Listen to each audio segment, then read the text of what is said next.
الحمد لله رب العالمين والصلاة والسلام على خاتم الأنبياء والسيد المرسلين سيدنا محمد وآله وصحبه أجمعين. درود پاک پڑھیے. اللهم صل على سيدنا محمد وعلى أهل سيدنا محمد صلاة تنجينا بها من جميع الأهوال والآفات وتقضي لنا بها جميع الحاجات وتطهرنا بها من جميع السيئات وترفعنا بها عندك على الدرجات وتبلغنا بها أقصى الغايات من جميع الخيرات في الحياة وبعد الممات إنك على كل شيء قدير. دوستو بزرگو، آج کا خطبہ آیا ہے کہ وَإِنَّ لِنَفْسِكَ عَلَيْكَ حَقٍّ. یہ روایت بخاری اور مسلم شریف دونوں نے ہیں. اس روایت کا شان نزول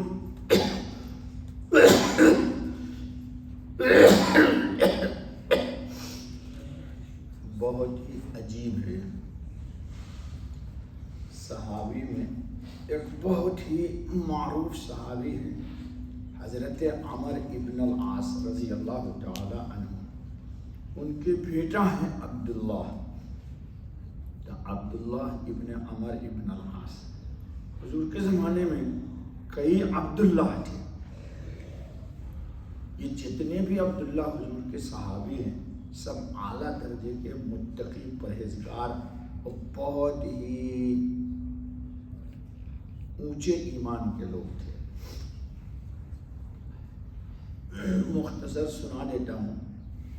تو یہ عبداللہ ابن عمر ابن العاص بہت زاہد عابد، دنیا سے ان کا کوئی تعلق ہی نہیں تھا. صرف تھا تعلق تو اللہ سے یا اللہ کے رسول سے. مختصر سنیے، ان کی شادی ہو گئی. ان کی عبداللہ ابن عمر ابن العاص مصر کے جرنیل کے بیٹا کی شادی ہوئی. آج کل شادی کے دن دلہا تو نماز تو پڑھتا نہیں ہے، دلہن تو بیچاری کئی مہینے سے نہیں پڑھتی، شاپنگ میں لگی رہتی. مہندی کی رسم، ہلدی کی رسم، تو پتہ نہیں کیا رسم تو کیا رسم. جی شادی کا لفظ جو ہے نا دوستو، اس پر سے نقطہ مٹا دیجیے تو ہو جائے گا شادی. تو شادی کو سنت سے مناسبت ہو جائے. آج کل نقطے بہت لگاتے لوگ، اور نہیں لگائیے گا تو ماں خوش نہیں، بیٹا خوش نہیں، اڑوس پڑوس کے لوگ بولیں گے یار شادی ہو رہی ہے یا کوئی میت جنازہ جا رہا ہے، پتہ نہیں کیا کانسیپٹ ہے. تو ان سے پوچھو کہ صحابہ کی شادی ہوئی تھی یا ان کا میت گیا تھا گھر سے. یہ سب جملے اچھے نہیں ہیں، یہ سب پتہ لگے گا قبر میں جانے کے بعد. خرچ ہو. تو ان کی شادی ہو گئی. شادی ہو جانے کے بعد دلہن آ گئی. جی ہم لوگ تو پہلے سے رال ٹپکاتے ہیں کہ دلہن ماشاء اللہ. تو عشاء کی نماز انہوں نے پڑھی مسجد نبوی میں حضور خاتم النبی صلی اللہ علیہ وسلم کے ساتھ، اور گھر گئے تو کہا کہ my wife is my wife, میری بیوی تو میری بیوی. جی تو کہا 2 رکعت نماز پڑھ لیتا ہوں پھر بیوی سے ٹاکنگ کروں گا. تو نیت جو باندھ لی 2 رکعت کی اور قرآن پڑھنا شروع کیا تو دماغ سے ہی نکل گیا کہ میری شادی ہوئی. پوری رات تہجد کی نماز پڑھتے رہے اور دلہن بیچاری انتظار کر رہی، جو کہ یہ روایت بخاری و مسلم کی ہے. تو فجر کی اذان ہو گئی. اذان ہو گئی تو چلے گئے مسجد نبوی میں نماز پڑھنے امام الانبیاء رحمۃ للعالمین خاتم النبی صلی اللہ علیہ وسلم کے ساتھ، اور روزے کی نیت کر لی. اور مسجد نبوی میں فجر پڑھی، ظہر پڑھی، عصر پڑھی، مغرب پڑھی. روزہ وہیں کھولا ہوگا، کس چیز سے کھولا اللہ عالم. عشاء پڑھ کر کے پھر گھر آئے. 5 نمازیں ادھر پڑھی حضرت کے پیچھے صلی اللہ علیہ وسلم. گھر آئے تو سوچا کل تو لمبی نماز ہو گئی تھی، آج تھوڑی مختصر پڑھوں گا. لیکن جیسے ہی اللہ اکبر کہا، نیت باندھی، تو دماغ سے ہی نکل گیا کہ مختصر اور لمبی بس اللہ سے جو لگ گئے تو لگ گئے. جی بابا رشتہ سب سے توڑ، بابا رشتہ رب سے جوڑ. یہ ہے رب کا رشتہ. دماغ سے ہی نکل گئی کہ دلہن پھر پوری رات تہجد کی نماز میں کھڑے رہے. بعض روایتوں میں ہے کہ یہ زلف رکھتے تھے. زلف اس سے نیچے نہیں جانا چاہیے، وہ اس سے نیچے جو جائے گا وہ نبی کی مخالفت ہے. تو نیند اور اونگ آنے لگی ان کو. تو مکان اتنے اونچے نہیں ہوتے تھے، تو کھجور کے شاخوں کی چھت ہوتی تھی، اس پر چٹائی ڈال کر کے لوگ مٹی ڈالتے تھے تاکہ پانی کا نیچے نہ آئے. تو اپنے بال کو کھجور کی شاخوں سے باندھ دیا تاکہ جھٹکا نہ لگے نیند کا. جی اس زمانے میں اتنا عمل جائز تھا. نماز میں قوموا للہ قانتین نازل نہیں ہوئی تھی، ورنہ اعتراض کرنے لگو گے تم لوگ.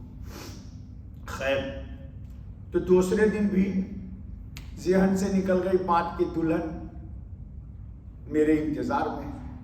پھر فجر کی اذان ہو گئی، پھر مسجد نبوی چلے گئے، اذان جو ہو گئی. تو پھر حضرت خاتم النبیین کے پاس فجر کی نماز پڑھی، پھر روزے کی نیت کر لی. بھائی بیوی تو بیوی ہے نا بھائی، وہ بھاگ تھوڑے نہ جائے گی.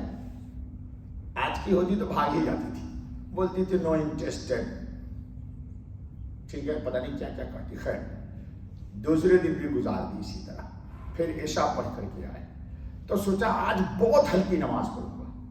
پھر نیت باندھ لی تو دماغ سے نکل گئی کہ مائی وائف از ویٹ.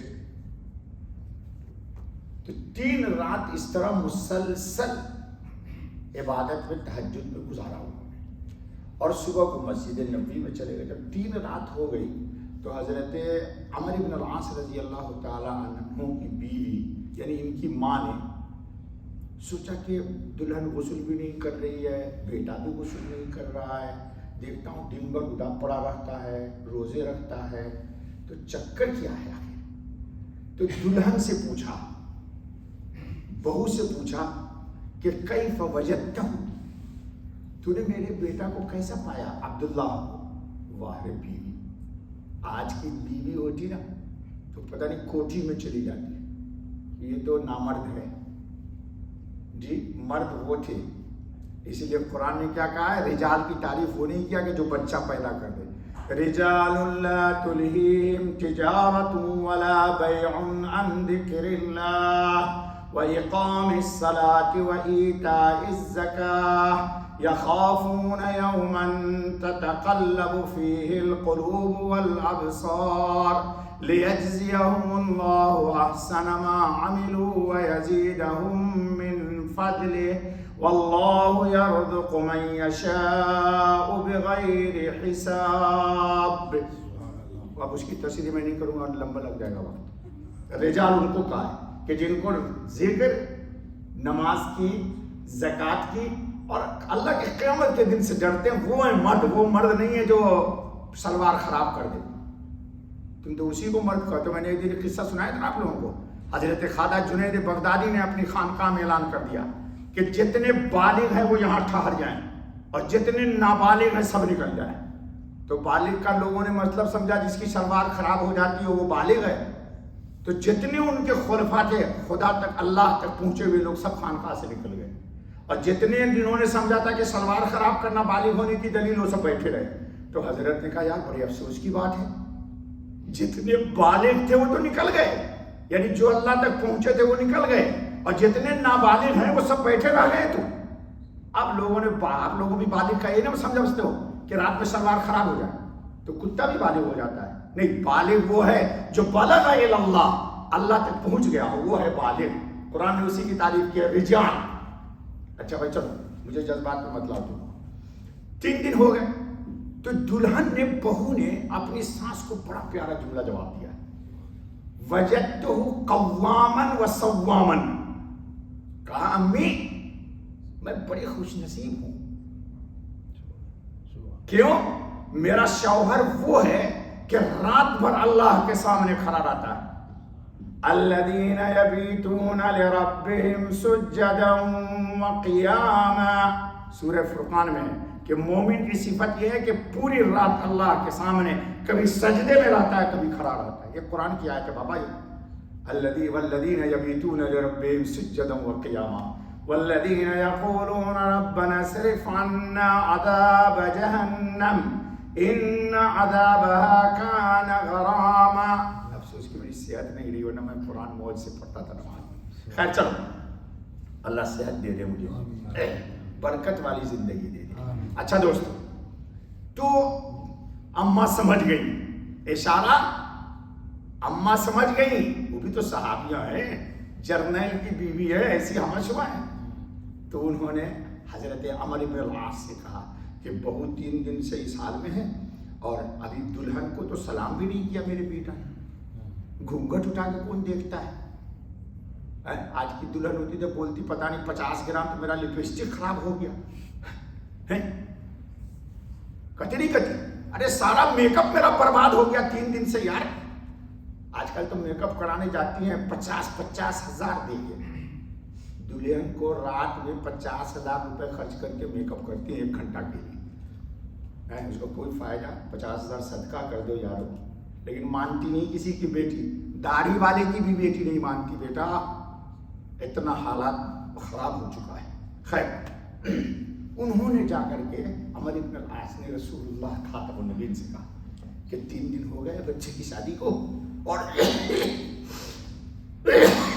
پوری کہانی سن. اب حضور نے ان کو بلایا, کن کو؟ عبداللہ عمر بن العاص کو, جو صوفی صاحب, ان کو حضور نے کہا وَلِنَفْسِكَ عَلَيْكَ حق, تیرے نفس, اس کا آدمی کو ہم جیسے لوگوں کو نہیں کہا جو بھر رات کھاتا اور سوتا ہے, کہا دیکھ تیرے نفس کا بھی حق ہے, تھوڑا سا اس کو آرام بھی کرنے دے یار. جی انہی سے کہا تھا وَلِعَيْنِكَ عَلَيْكَ حق, تیرے آنکھ کا بھی کچھ حق ہے, تھوڑا سلا بھی دے بیچارے کو. جی وَلِجَسَدِكَ عَلَيْكَ حق, تیرے جسم کا بھی. ہم جیسے لوگوں کو تھوڑے نا کہ اس روایت کا شان نزول سمجھو, اکثر لوگ شان نزول نہیں سمجھتے اس روایت کا. یہ مولانا یوسف صاحب نے لکھا ہے پورا شان نزول. خیر, تو حضور نے ان کو کہا. اب چلو خطبہ کی